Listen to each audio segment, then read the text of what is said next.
News Indo, bukan lagi ditenggelamkan, kapal pencuri ikan kini disumbangkan. Ganti menteri, ganti kebijakan. Ungkapan itu mungkin tepat menggambarkan soal perlakuan terhadap kapal pencuri ikan yang ditangkap di perairan Indonesia, termasuk penenggelaman kapal. Sebagai informasi saja, penenggelaman kapal pencuri ikan yang telah ikrah pengadilan sudah diatur sejak lama, yakni melalui Undang-Undang Nomor 45 Tahun 2009 tentang Perikanan. Aturan penenggelaman kapal cukup masif dilakukan di era Menteri Kelautan dan Perikanan 2014 sampai 2019, Susi Pujiastuti. Alasannya untuk menimbulkan efek jera. Setelah kursi Menteri Kelautan dan Perikanan beralih ke Edi Prabowo, kebijakan penenggelaman kapal yang disita dari aktivis ilegal fishing tak lagi dilakukan. Edi Prabowo belakangan diberhentikan dari anggota kabinet karena tersandung kasus korupsi ekspor benih lobster. Kebijakan Edi juga kemudian diteruskan penggantinya, Sakti Wahyu Trenggono. Ketimbang menenggelamkan kapal tangkapan penegak hukum ke dasar laut, Kementerian Kelautan dan Perikanan lebih memilih untuk menyumbangkannya ke pihak yang membutuhkan, seperti lembaga pendidikan maupun kelompok nelayan. Terbaru, Kementerian Kelautan dan Perikanan mengusulkan untuk menghibahkan 41 kapal pencuri ikan yang disita negara kepada nelayan.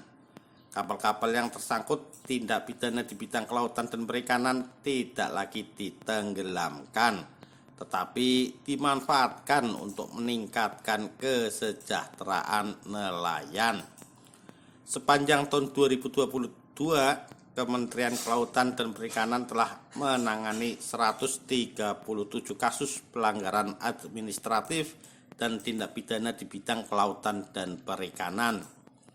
Dari 137 kasus tersebut, para pelaku dari 71 kasus diantaranya telah dikenai sanksi administratif dan pelaku 59 kasus lainnya diproses hukum secara pidana.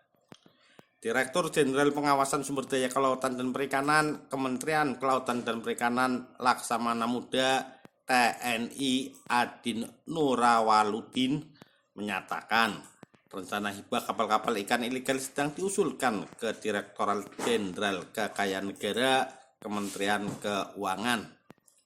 Dari 59 kapal yang diproses hukum pidana, sebanyak 41 kapal ikan ilegal yang berstatus inkrah diusulkan untuk dihibahkan ke kelompok nelayan ataupun koperasi nelayan.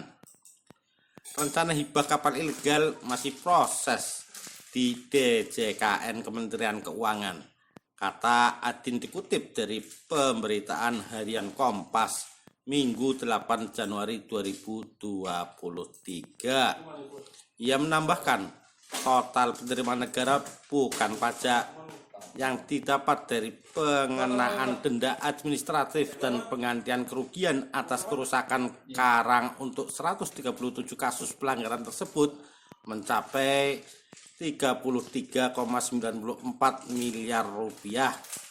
Perolehan PNBP dari denda administratif akan digunakan untuk pemulihan kerusakan sumber daya kelautan dan perikanan.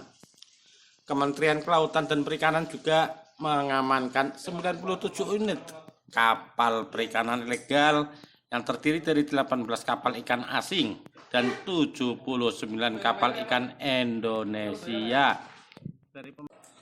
Dari pemeriksaan terhadap 23.625 unit kapal perikanan, tingkat kepatuhan pelaku usaha kapal perikanan dalam negeri tergolong cukup tinggi, yaitu 92,17%.